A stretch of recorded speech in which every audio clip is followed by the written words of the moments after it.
तो आपका स्वागत और शुक्रिया अदा करना चाहता हूं कि आप यहां आए और बड़े अरसों के बाद मैं एक प्रेस कॉन्फ्रेंस कर रहा हूं। बड़े 1-2 साल से मैं सोच रहा हूं कि किया जाए, कुछ ना कुछ तो करना पड़ेगा ना।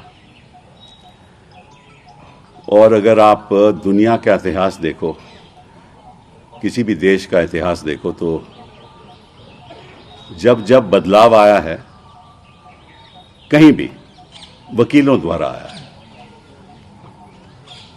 और मुझे इस बात का खेद है कि हिंदुस्तान के वकील चुप हैं। और मैं पूछना चाहता हूं, हिंदुस्तान के वकील चुप क्यों हैं? कुछ बातें आपके सामने रखूंगा विश्व के बारे में। जब अमेरिकन वॉर ऑफ इंडिपेंडेंस हुई, अमेरिकन रेवोल्यूशन हुआ, तो उसके सबसे आगे कौन था? वकील। चाहे वो जॉन एडम्स हो, चाहे वो थॉमस जेफरसन हो। और जब डिक्लेरेशन ऑफ इंडिपेंडेंस का गाना गाया गया तो उसमें 56 लोग थे। उन 56 लोगों में से 24 वकील थे जब वो गाना गा रहे थे अमेरिकन वॉर ऑफ इंडिपेंडेंस का, और बाकी जज थे। जब फ्रेंच रेवोल्यूशन हुई तो उसके पीछे भी वकील थे। जो प्रिविलेजेस अपर क्लास को मिलती थी उसको अटैक करते थे। तो हमें लगता है कि हिंदुस्तान के वकीलों को एकजुट होकर एक नए संघर्ष के साथ अपनी आवाज उठानी चाहिए। और मैं चाहूंगा, क्योंकि मैं अब 50 साल हो गए मुझे वकालत में, तो मैं हिंदुस्तान के वकीलों से अपील करता हूं कि मेरे साथ जुड़ें और एक अभियान मेरे साथ चलाएं। और अभियान क्या है वो मैं आज आपके सामने रखना चाहता हूं, इसीलिए मैंने आपको आज बुलाया है। कि हिंदुस्तान में हर गली में, हर कूचे में, हर कस्बे में, हर लोकेलिटी में बेइंसाफी का दौर चल रहा है। नागरिकों के साथ बेइंसाफी, संस्थाओं के साथ बेइंसाफी, पॉलिटिकल ऑपोजिशन के साथ बेइंसाफी, पत्रकारों के साथ बेइंसाफी, टीचर्स के साथ बेइंसाफी, बिजनेस के साथ भी, छोटे छोटे मिडिल इनकम एसएमई सेक्टर के साथ बेइंसाफी। तो हमने एक वेबसाइट शुरू की है जिसका हेडिंग है इंसाफ के सिपाही।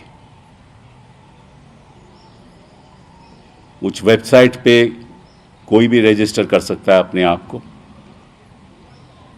वो वेबसाइट है insafkesipahi.co.com। अपना टेलीफोन नंबर, अपना पता, एक नेशनल लेवल का एक प्लेटफॉर्म बनेगा। उसमें वकील लोग सबसे आगे होंगे। जहाँ जहाँ भी बेइंसाफ़ी का दौर रहेगा वहाँ नागरिक लोग, आम आदमी, वकील साहब इकट्ठा होकर लड़ाई लड़ेंगे। मैं सोच रहा था कि जो आरएसएस की शाखाएं हैं वो भी हर लोकेलिटी में रहती हैं और अपना आइडियोलॉजी आगे बढ़ाते हैं, और इस आइडियोलॉजी के द्वारा बेइंसाफ़ी भी बहुत होती है। तो उस बेइंसाफ़ी के साथ भी हम लड़ेंगे। और हम चाहते हैं कि हिंदुस्तान की हर गली में, हर कस्बे में, हर कूचे में, हर लोकेलिटी में, हर रीजन में इंसाफ के सिपाही खड़े रहें।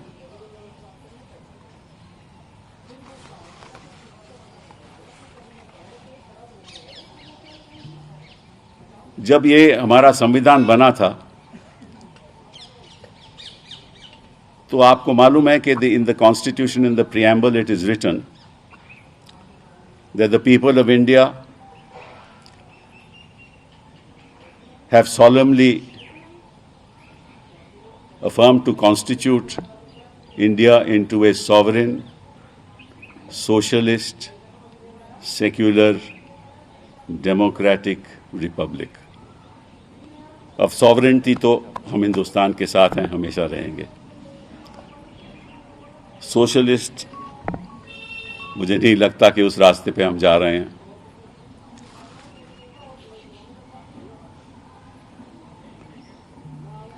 उस रास्ते पे हम जा रहे हैं। डेमोक्रेसी आपको मालूम है कि कितनी रह गई है इस देश में, और रिपब्लिक के ऊपर भी सवाल उठने लगे हैं। और आपको, you also should know that the constitution of India also said another thing, that we will secure for the people of India and all its citizens justice, social, economic and political।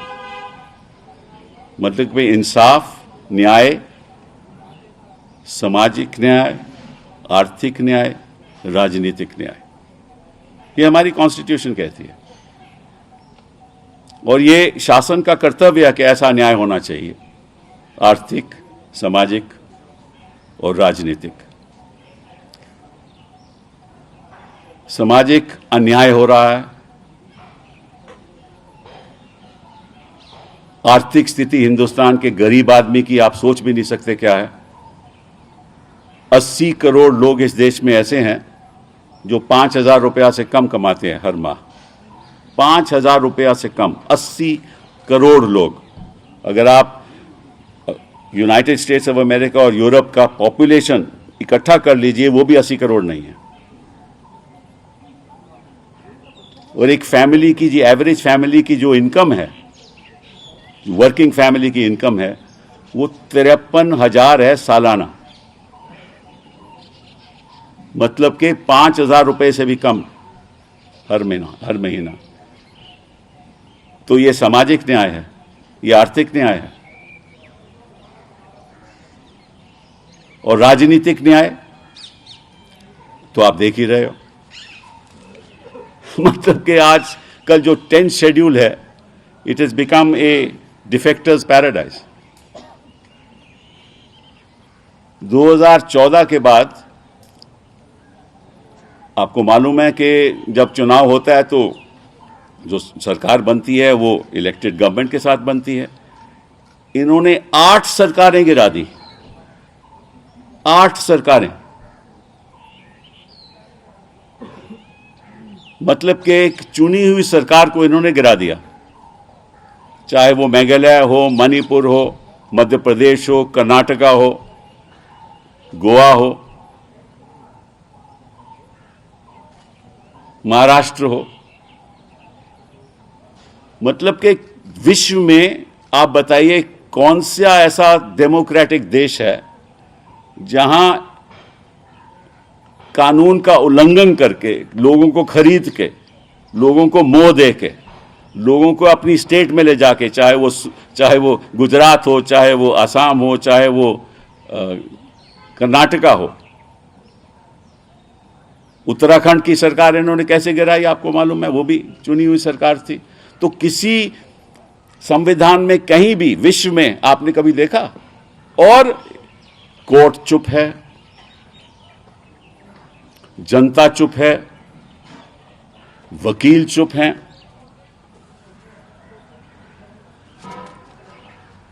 ये राजनीतिक अन्याय है।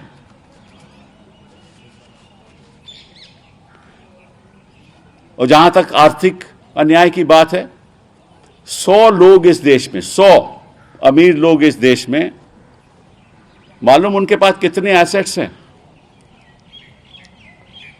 54 लाख करोड़। 54 लाख करोड़, केवल 100 लोग इस देश में। आप बात करते हो प्रियम्बल की,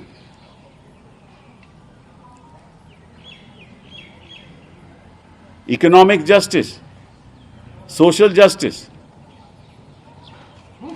मतलब कि अगर हमारा जो एनुअल बजट भी है, इन 54 लाख करोड़ से आपके 18 महीने विदाउट द एनुअल बजट चल सकता है देश। किस रास्ते पे ले जा रहे हैं हम देश को? और इस दौरान 2014 के बाद दौरान जो 2018 में 190 मिलियन लोग गरीबी रेखा गरीब थे और वो 2022 में 350 मिलियन हो गए, मतलब कि गरीबी और बढ़ गई।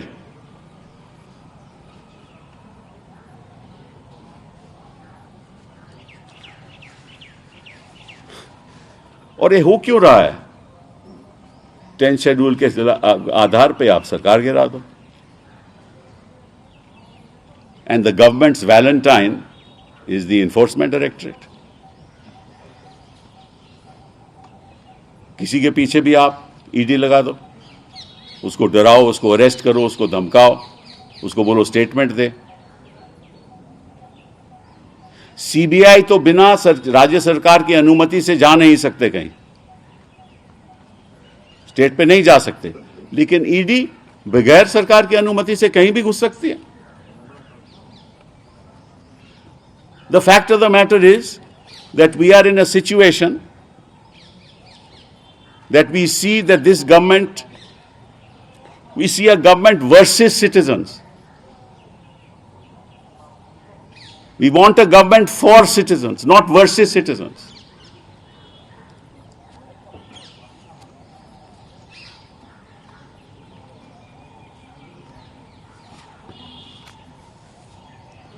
मतलब कि आपको एक आंकड़ा देता हूं, आप हैरान रहोगे कि 121 लोगों के खिलाफ ईडी को, इंपॉर्टेंट पॉलिटिशियंस जो हैं हिंदुस्तान में, 121 लोगों के खिलाफ ईडी गई, उसमें से 115 बिलोंग टू द ऑपोजिशन। आपने आज तक सुना है कि कोई बीजेपी की सरकार, अभी कर्नाटका में 6 करोड़ का मामला हुआ ना, वहां ईडी गई, पहुंची वहां ईडी। अगर किसी कांग्रेस सरकार की वहां होती तो ईडी भी पहुंच जाती, वहां कार्रवाई भी शुरू हो जाती, सीबीआई भी पहुंच जाती, सब लोग पहुंच जाते। किसी बीजेपी की सरकार में किसी के मंत्री के खिलाफ आज तक ईडी ने कोई कदम उठाया है? नहीं उठाया, क्योंकि अपना बचाव करेंगे और पॉलिटिकल ऑपोजिशन को खत्म करने की तैयारी करेंगे। और जो भी लोग ईडी में फंसे हुए थे और इनके पक्ष में आ गए, बीजेपी में शामिल हो गए, वो केस भी खत्म कर दिए।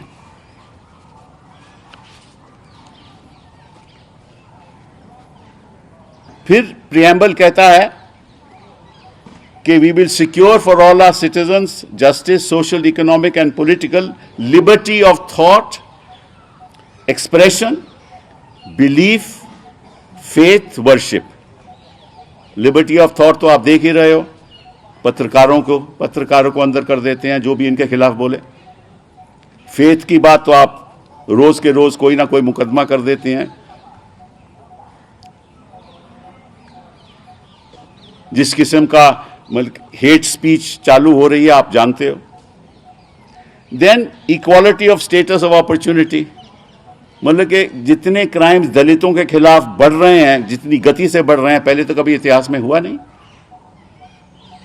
And fraternity assuring the dignity of the individual, ये बहुत एक अहम बात मैं आपसे बोलने जा रहा हूं।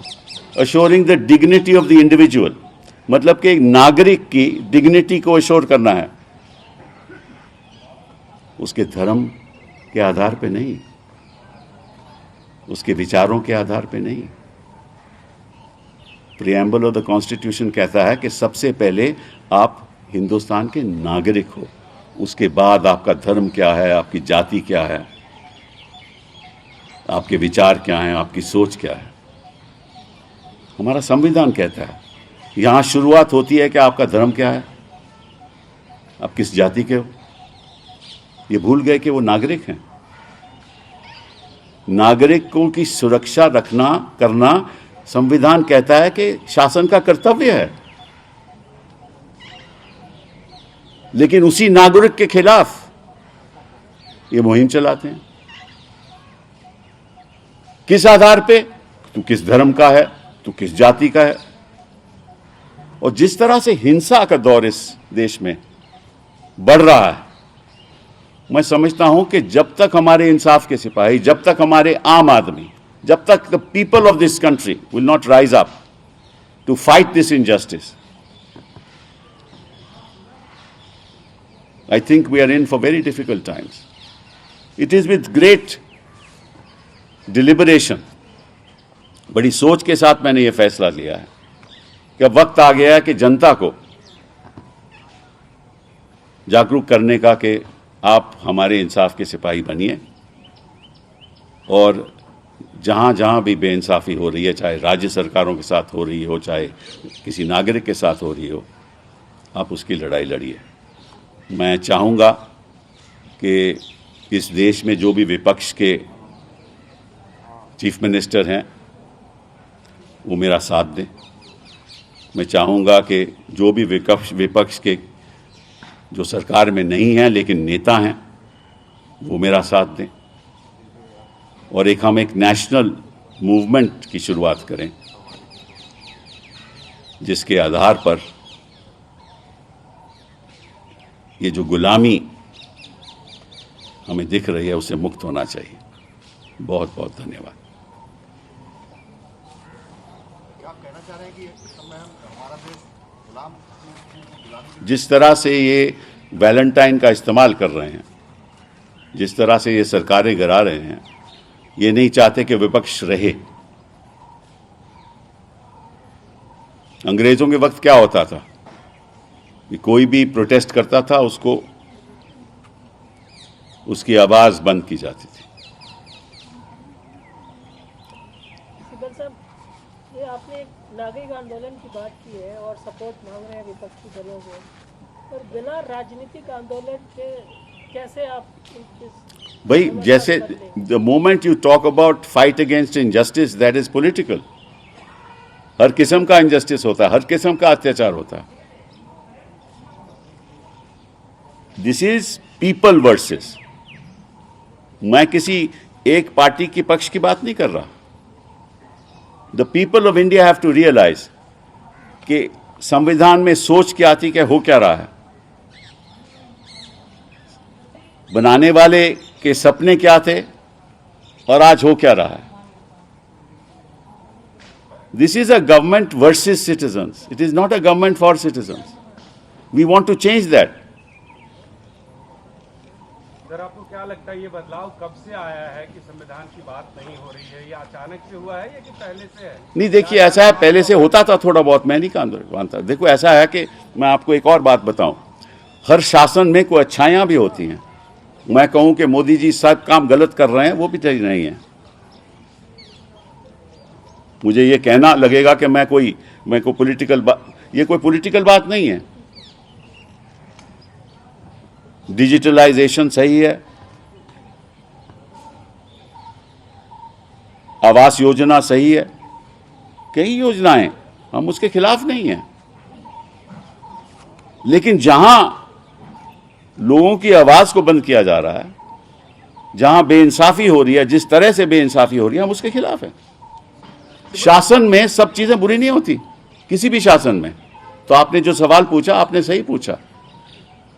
पहले भी कुछ ना कुछ जरूर होता था, बल्कि उसकी हद हो चुकी है। सर, आपने विपक्षी मुख्यमंत्रियों से, नेताओं से समर्थन मांगा है और एक जन आंदोलन का ऐलान आपने किया है, तो आगे रोड मैप आपका क्या रहेगा? आप कैसे आगे बढ़ने वाले हैं? अभी हम 11 तारीख को जंतर मंतर में एक बड़ा जलसा करेंगे, वहां सभी को बुलाएंगे और कहेंगे कि आप इस मूवमेंट के साथ जुड़िए। और मैं चाहूँगा कि वक्त आने पे राज्य सरकारों के अगर मुझे वो बुलाएंगे तो मैं वहाँ भी जाऊँ। तो एक नेशनल अभियान शुरू होना चाहिए। कौन आएंगे सर 11 तारीख को? कौन किन को आपने न्योता दिया? नहीं, वो न्योता देंगे ना, न्योता देंगे। Sir, there is a lot of disunity in opposition ranks. So you've called the opposition parties to join this people's movement. So how do you plan to go about? But I'll talk to all of them as it is. I have now through you, I am requesting all of them to be part of this, and then we'll take this forward. You see, देश का जो युवा है खास तौर पे, वो त्रस्त है, उसको पता ही नहीं। मतलब कि अगर पीएन की जॉब हो तो उसमें पीएचडी के लोग अप्लाई कर रहे हैं, एमबीए के लोग अप्लाई कर रहे हैं। ड्राइवर की जॉब के लिए एमबीए इंजीनियर्स के लोग इंजीनियरिंग डिग्री लेकर वो अप्लाई कर रहे हैं। मतलब इतना तो हमने कभी देखा नहीं। मतलब कि जो युवा है वो चाहता है हमें नौकरी मिले, नौकरी है नहीं, प्राइवेट सेक्टर बढ़ नहीं रहा, सरकार के पास नौकरियां हैं नहीं, और हमारी जो पॉपुलेशन है युवाओं की वो बढ़ती जा रही है। तो सरकार की सोच क्या, कोई सोच है ही नहीं। सिब्बल जी, हाँ बताइए। ऐसे वक्त हम जब देखते हैं कि लोकसभा चुनाव ज़्यादा दूर नहीं है और बिल्कुल बजा हुआ है, पार्टियां अलग अलग समीकरण बना रही हैं, कभी कभी कवायद चलती है, थर्ड पार्टी की कवायद होती है, अलग अलग मोर्चे की बात आती है, अब आप नागरिक मोर्चे की बात कर रहे हैं, तो इसमें कांग्रेस की भूमिका कहाँ देखते हैं आप? कांग्रेस नहीं, हम कहेंगे कांग्रेस भी हमारे साथ आए, इसमें क्या बात है, उसमें क्या बोले। ये तो एक पीपल्स मूवमेंट है, ये कोई मैं कोई पॉलिटिकल पार्टी थोड़ी ना बनाने जा रहा हूँ। लेकिन विपक्ष बिखरा हुआ है, उसमें आएगा ना भैया, अब लोग भी बिखरे हुए हैं, जनता, अब जर्नलिस्ट भी बिखरे हुए हैं, कोई सरकार का पक्ष तो करता है, कोई नहीं करता। इकट्ठा होना चाहिए ना। सर आपके बच्चे भी हैं, वो भी नागरिक होंगे आगे के दिन। सर कई ऐसे दल हैं जो कि न्यूट्रल टाइप से दिखते हैं ना, वो कांग्रेस के साथ या भाजपा के, जैसे बीजेडी हो गया, अकाली दल हो गया, इन दलों को लेकर के आज क्यों नहीं, बिल्कुल बिल्कुल इनसे भी बात करेंगे। देखिए ऐसा न्यूट्रलिटी किस चीज़ पे है कि वो बीजेपी का समर्थन देंगे नहीं देंगे, वो तो पॉलिटिकल मामला है। हम तो पॉलिटिकल बात ही नहीं कर रहे। हम तो कह रहे हैं कि साहब ऐसा है कि इकट्ठे हो ताकि हमारा देश सॉवरेन भी रहे, लिबर्टी भी कायम रहे, सोशल जस्टिस भी हो, राजनीतिक जस्टिस भी हो, आर्थिक जस्टिस भी हो। ये हमारी सोच है ना, इसमें कौन विरोध कर सकता है? मोदी जी भी विरोध नहीं करेंगे। मोदी जी क्यों विरोध करेंगे? वो भी चाहेंगे ना, ये कह दे मोदी जी कि नहीं हम नहीं चाहते, वो भी चाहेंगे और हमसे सलाह लें, हम उनको बताएंगे। इसमें बुरी बात क्या है? जाते होते तो ये कदम उठाते क्या? लड़ाई तो पॉलिटिकल है, जो आपको लग रहा है पॉलिटिकल, लेकिन आपको लगता है कि आप सबको इकट्ठा करने का एक काम कर सकते हैं विपक्षी पार्टियों? नहीं, देखिए ऐसा है कि मुझे लगता है कि जो हमारी जो जर्नलिस्ट कम्युनिटी है वो आवाज़ उठाएगी। हम तो चाहते हैं ना, आप भी चाहते होंगे, ठीक है ना? तो ये तो प्रयास करना पड़ेगा ना। हम पूरा मतलब कि जब हमने ऐलान कर दिया तो मैं पूरा अपने प्रयास करके इसको आगे बढ़ाऊंगा।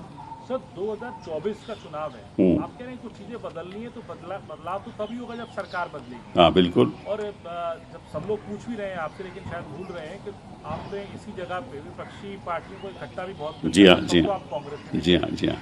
अब आप कैसे उन सबको एक प्लेटफॉर्म पे लाके कोई एजेंडा, ये प्लेटफॉर्म आ गया ना। अभी एक वही आपको कह रहा हूँ, उसको कैसे एजेंडे को आगे बढ़ाएंगे आप, क्योंकि सबका पॉलिटिक्स। मैं आपको उदाहरण देता हूँ कि अभी मैंने ये शुरुआत की 11 तारीख को, सभी कुछ राजनीतिक दल के लोग आए हमारे पास, उस जलसे में शामिल हूँ। मैं चीफ मिनिस्टर से जहाँ हैं जहाँ नहीं हैं विपक्षी दलों से कहूँगा कि चलिए महाराष्ट्र चलें, झारखंड चलें, छत्तीसगढ़ चलें, अखिलेश के पास उत्तर प्रदेश चलें, ठीक है ना? वहाँ हम इंसाफ की बात करें, एक नेशनल मूवमेंट चलाएं। देखिए ये देखिए, जब तक देश के आम नागरिक इकट्ठा नहीं होगा, क्योंकि दल तो बटे रहते हैं ना, क्योंकि हर एक का अपना रीजन है, हर एक का अपना स्ट्रॉन्ग पॉइंट है, लेकिन जब तक पीपल इकट्ठा नहीं होंगे एक विचार के साथ, विचारधारा के साथ, और वो मैं आपको 11 तारीख को एक विजन ऑफ इंडिया दूंगा। मैं कोई ये तो खैर इंसाफ की सिपाही तो एक वेबसाइट हो गई ना जहाँ जुड़ेंगे लोग। मैं एक नया विजन ऑफ इंडिया दूंगा कि हिंदुस्तान को करना क्या चाहिए, शासन को करना क्या चाहिए, हमारे सामने कठिनाइयाँ क्या हैं, चुनौतियाँ क्या हैं, उससे दूर कैसे करना, पॉजिटिव एजेंडा होगा। मैं कोई मोदी जी को क्रिटिसाइज नहीं करने बैठा, मैं उनको सुधार दूंगा कि आप इस पे अमल रखिए, ठीक है ना? पॉलिटिकल पार्टियों के लिए भी आपका ये मैसेज है अपोजिशन की कि आप इकट्ठा हो, आपके मंच का इस्तेमाल करें और एक साथ हो, क्योंकि कई पॉलिटिकल। नहीं, मेरा कोई मंच नहीं है, ये आम आदमी का मंच है, मेरा कोई मंच नहीं है। मैं तो एक समझ लीजिए कि एक फैसिलिटेटिंग फैक्टर हूं, एक साधन बन गया। मंच जनता का होगा। साधन सर आपको लग रहा है, क्योंकि अलग अलग वॉइस है। फिर भाई अलग बात कह रही है। मुझे ये बताओ कि कौन सा राजनीतिक दल इस देश में कहेगा कि इंसाफ की लड़ाई नहीं लड़नी चाहिए? Kapil, अभी may I ask a question? Sure You know, yeah, it's a movement for helping people, making them aware of what's happening, and it will be dominated by lawyers, as I understand. No. I mean, it will have a fair content of lawyers. Yeah, the lawyers will be also at the forefront of the movement because all lawyers have brought about change. हाँ. See, denial of justice is largely on account of lack of access to judicial remedy. Right. For most of the people. Right. So, are you also thinking in terms of helping those people through legal acumen, those who are really in need of such a help? A. B. Lately, in recent years, especially after 2014, we have seen certain chronic litigants in the highest court of justice who come up with PILs. Some of them are good, some of them are quite clearly politically motivated. Now, as something which is more creative, would your group or would this Insaf Ke Sipahi would also be approaching courts in order to take them out of their slumber? As you rightly said, courts are sleeping, and there is a gross violation of Article 10 schedule by way of toppling governments, elected governments. You know. So, I mean, would there be a stream that will be active vis-a-vis seeking judicial remedies, judicial intervention in serious issues? Yeah. See, look, Vinod, I think you are not fully interpreting my intent. Certainly, lawyers will be at the forefront, but the intent is not that. We are at my individual level help people on a daily basis. There are many other lawyers who do that, even in the Mufassil, even in the Tehsil. That will be spread. But I think we need to give a new vision for India, which is not limited to the legal fraternity. What should we do in education? What should you do in health? How do we deal with employment? How do we deal with robotics? I'll give you a new vision of India on the 11th. No, I'm asking because you see the freedom struggle was led from the front by the legal fraternity of the time. Most of our top leaders of the freedom struggle were trained lawyers, you know. That's what I said. Is there special Yeah, but they were fighting a foreign power, Malad. There's a difference. That fight is different qualitatively. I mean, you had C.R. Das, you had Rajagopalachari, you had that Motilal Nehru, you had Madan Mohan Malviya. They were all great lawyers. Sardar Patel, they were all great lawyers. Now, why are lawyers silent? That is my main concern. And if lawyers come to the forefront, they have a presence in every Mufassil, every Tehsil, in everywhere in the country. If they come together, we have a fight on our hands. मतलब इस बारे में क्या आपकी किसी बड़े विपक्षी नेताओं से बात हुई है, चर्चा की है आप? मैंने बोला ना, मैंने आप आग्रह किया है ना आपके द्वारा कि राजनीतिक दल इससे जुड़े. और शीतल साहब, हमने देखा है राहुल गांधी कैम्ब्रिज गए थे और कैम्ब्रिज में उन्होंने कई बातें. अरे यार, ये तो let's talk about the press conference today. You can ask me any questions, but let's not individualize. मैंने अभी तक किसी individual का नाम नहीं लिया, ना मैं चाहता हूँ. This is not individual centric. We are talking about serious issues that are facing the nation. अभी उन्होंने भारत जोड़ो यात्रा निकाली. अच्छी बात है. मैं I have already made a public statement on that. कौन नहीं चाहता कि भारत ना जुड़े? चाहते हो ना, आप भी चाहते हो, मैं भी चाहता हूँ.